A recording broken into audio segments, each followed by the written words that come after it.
আমি রুনা, গল্পগিন্নি চ্যানেলে সকলকে স্বাগত। আশাপূর্ণা দেবীর লেখা দিন আর রাত্রি গল্পে দ্বিতীয় পর্বে দেখেছিলাম যে বিদিশার কমলেশের প্রতি একটা সন্দেহ যেন দিন দিন বাড়তে থাকছে।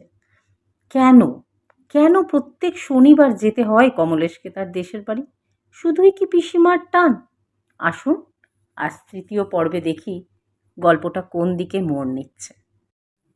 পিসিমা এখনো জানেন কমলেশ কলকাতার মেসে থাকে। আর আগে যারা এক মেসে থাকতো তারা জানে কমলেশ মেস ছেড়ে এক বন্ধুর বাড়ি পেইং গেস্ট হয়ে আছে। বিদিশাকে বিয়ে করার ঠিক আগেই, অর্থাৎ মেস ছাড়বার প্রাক্কালে, কমলেশ পুরনো চাকরি ছেড়ে দিয়েছিল। অপ্রত্যাশিতভাবে বিখ্যাত একটি তৈল কোম্পানিতে কাজ পেয়ে গিয়েছিল মোটা মাইনের। পুরনো বন্ধুরা তাই কেউই আর তেমন সুনজরে দেখছিল না কমলেশকে। চলে আসায় বিচলিত হয়ে খুঁজে বার করে বেড়াতে আসেনি কেউই। চাকরি পাওয়ার ব্যাপারে পরে বিদিশাকে বলেছিল কমলেশ, দেখো বিদিশা, প্রত্যেকটি বিষয়ে নিজের দায়িত্ব ভেবে আমরা দিশেহারা হই, কিন্তু দেখো এই ব্যাপারে জীব দিয়েছেন যিনি, আহার দেবেন তিনি। এ সত্য নতুন করে প্রমাণিত হলো। বিদিশা হেসে বলে, ইস, প্রমাণিত হলো স্ত্রী ভাগ্যে ধন, এই শাস্ত্র বাক্যটি। যাক, সে তো আজ প্রায় 3 বছরের কথা। এখন আমহার্ট স্ট্রিটের এই 4তলা অট্টালিকার নিচের তলায় দুখানি ঘরের ছোট্ট এই ফ্ল্যাটটুকু, আর সুখী সুন্দর জীবন। শুধু আজ পর্যন্ত স্ত্রী পুত্রকে দেশের বাড়িতে নিয়ে যাবার ভরসা কমলেশের হলো না। বিদিশার মনে এজন্য অভিমানের অন্ত নেই। কমলেশ সেটা টের পেয়ে বলে, আহা, বুঝছো না, একজনকে শুধু শুধু মনক্ষুণ্ণ করে লাভ কি? যতদিন পারা যায়, পিসিমাই বা আর কদিন। বিদিশা মুখ ভার করে বলে, থাক, আমার জন্য আর তোমার পিসিমার পরমায়ু গুনতে হবে না। তবে নিশ্চিত যেন খোকাকে কোলে নিয়ে আমি যদি সামনে গিয়ে দাঁড়াই, তোমার পিসিমা কখনো দূর করে দিতে পারবেন না। তা হয়তো পারবে না, কিন্তু ভীষণ আহত হয়ে পড়বেন। সে দুঃখ থেকে তাকে বাঁচিয়ে রাখতে চাই বলেই তোমাকে। অগত্যাই বিদিশাকে লজ্জিত হতে হয়। শূন্য মনে জানলায় দাঁড়িয়ে ছিল বিদিশা। চমক ভাঙল রাঁধুনির ডাকে। এতটুকু সংসারে রাঁধুনি রাখার কথা নয়, আর সত্যি এত বড় লোকও কমলেশ নয়, কিন্তু ছাড়তে পারে না। খোকা হবার সময় রাখা হয়েছিল, তদবধি রয়েই গেছে। বিদিশা অনেক সময় বলে, আর ওকে কেন, আমি কি এতই অকম্মা, না পয়সা এতই সস্তা? কমলেশ বলে, পয়সাও ভীষণ দামি, তুমিও সাংঘাতিক কম মিষ্টি, কিন্তু মায়া মমতা বলে তো একটা কথা আছে। বেচারা অসময়ে তোমার কত যত্ন করেছে, তাছাড়া বরাবর এমন ভালো সার্ভিস দিচ্ছে, ছাড়াবো কি বলে? আমার ক্ষমতায় কুলোবে না, অতএব তোমার ক্ষমতায় কুলোবে, এটা ওর অপরাধ নয়। বিদিশা হেসে কুটি কুটি হয়ে ওর অভিমান মতোয়ালি। কমলেশ বলে, পরের চাকরি তো করো না, চাকরির মর্ম বুঝবে কি? তখন আবার কথার মোড় ঘুরে যায়।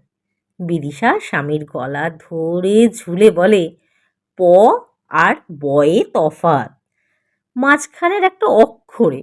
চাকরি তো করছি। কমলের সঙ্গে সঙ্গে সদুত্তর দেয়, এমনি করেই দিন উঠে চলেছে খুশির পাখায় ভর করে। 3 বছর না 3 দিন। অদ্ভুত আনন্দময় স্বভাবের মেয়ে এই বিদিশা। কে বলবে ওর অতীতকালটা ছিল শুধু কুয়াশাচ্ছন্ন স্যাঁতস্যাঁতে। ও যে রঙিন প্রজাপতি, অথচ এটাই স্বাভাবিক।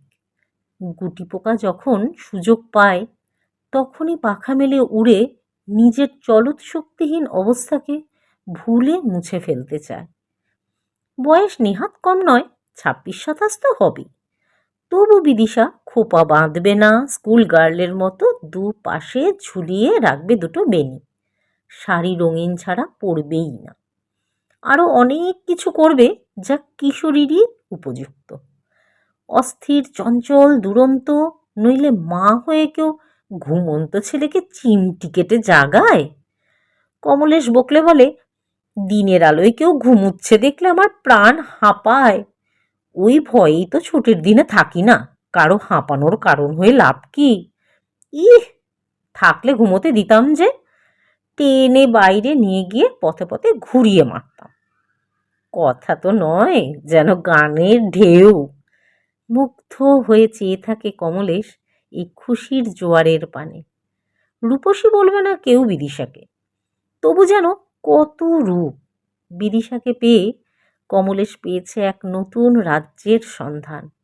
সব কথাতেই যে পরিহাসের সুর লাগিয়ে সুন্দরের পর্যায়ে তোলা যায়, প্রতিটি কাজকে যে খুশির আমেজ লাগিয়ে হালকা করে ফেলা যায়, এই অভিজ্ঞতা আগে কখনো ছিল না কমলেশের।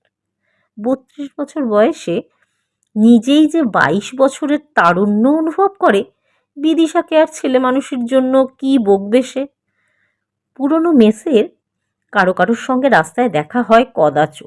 তারা ঈর্ষার নিঃশ্বাস ফেলে বলে, বেশ আছেন দাদা, চেহারায় যে চেকনাই ফুটেছে, মনে হচ্ছে 5-7 বছর বয়স কমে গেছে। বন্ধু পত্নীর হাত যশ। কমলেশ বলে, মাথা নেই তার আবার মাথা ব্যথা? বন্ধু পত্নী কোথায়, উড়ে ঠাকুর মাত্র, বন্ধু তো ব্যাচিলার। যাই হোক, খাওয়া দাওয়াটি ভালো। এই গল্প কমলেশ করে বিদিশার কাছে। বিদিশা অবাক হয়ে বলে, ও মা, ওদের কাছে লুকোবার কি আছে? ওরা কি তোমার পিসিমার চর? কমলেশ বলে, তা কেন, ওদের জানাতে চাই না যে খরচের খাতায় নাম উঠিয়েছি। খরচের খাতায়? তার মানে? চোখ গোল হয়ে ওঠে বিদিশার।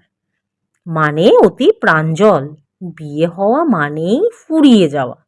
কি মেয়েদের, কি ছেলেদের! বিয়ে হলো কি, পৃথিবীর জনারণ্যে মিলিয়ে গেল সে, আর কেউ ফিরবে না তার দিকে।